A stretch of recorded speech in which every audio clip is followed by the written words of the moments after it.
গুরুত্বপূর্ণ মাইলফলক। এই সময়টায় আমাদের সংগঠন যেন যে ভালো ফলাফল করতে পারে, আমাদের সংগঠনের নেতাকর্মীরা সারা দেশে নির্বাচনকে কেন্দ্র করে আমাদের নিজেদেরকে একটু প্রশিক্ষিত করার, একটু ঝালাই করে নেওয়ার একটা মোক্ষম সুযোগ। কিন্তু এটা মনে রাখতে হবে যে নির্বাচন কিভাবে হয়, নির্বাচনের কার্যক্রম কিভাবে পরিচালিত হয়, নির্বাচনের কারচুপি কিভাবে হয়, ভোট ডাকাতি কিভাবে হয়, সন্ত্রাস কিভাবে হয়, কালো টাকার ছড়াছড়ি কিভাবে হয়, এবং এই সকল অপকর্মগুলোকে কিভাবে প্রতিরোধ করতে হয়, এই বিষয়গুলোর বাস্তব ভিত্তিক হাতে কলমে প্রশিক্ষণের জন্য নির্বাচনে সরাসরি নিজেরা জড়িত হয়ে ভূমিকা পালন করা ছাড়া এই বিষয়ক প্রশিক্ষণ অর্জন করার বিকল্প কোনো রাস্তা নাই। এই জন্য এটাকে আমাদের একটা মোক্ষম একটা সুযোগ মনে করতে হবে যে এই সুযোগে আমরা আমাদের সকল জনশক্তিকে নির্বাচন কেন্দ্রিক একটা প্রশিক্ষিত জনশক্তিতে আমরা পরিণত করব। আমরা বৃহত্তর একটা ঐক্যবদ্ধ নির্বাচন করবার দিকে ধীরে ধীরে আমরা অগ্রসর হচ্ছি। সেই ক্ষেত্রে নিজ নিজ এলাকায় যারা আমাদের সমর্থিত যেই প্রার্থী থাকবে তার সাথে থেকে সেখানে একদিকে আমাদের সম্মিলিত এই রাজনৈতিক শক্তিকে বিজয়ী করার ক্ষেত্রে ভূমিকাও পালন করতে হবে।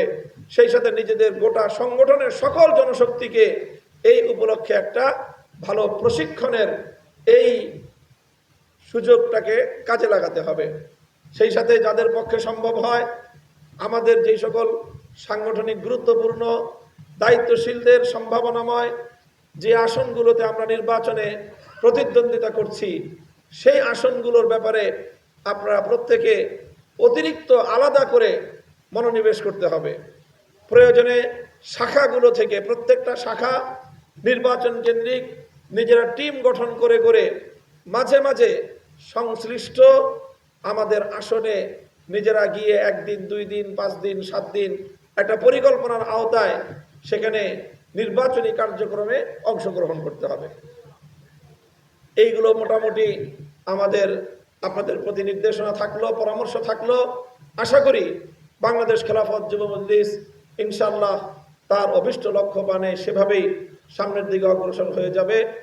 বাংলাদেশ খেলাফত যুব মজলিসের প্রাক্তন দায়িত্বশীল অনেকেই এবারে নির্বাচনে তারা প্রতিদ্বন্দ্বিতা করছে। আমি মনে করি এটিও বাংলাদেশ খেলাফত যুব মজলিসের একটি অ্যাচিভমেন্ট, একটি অর্জন।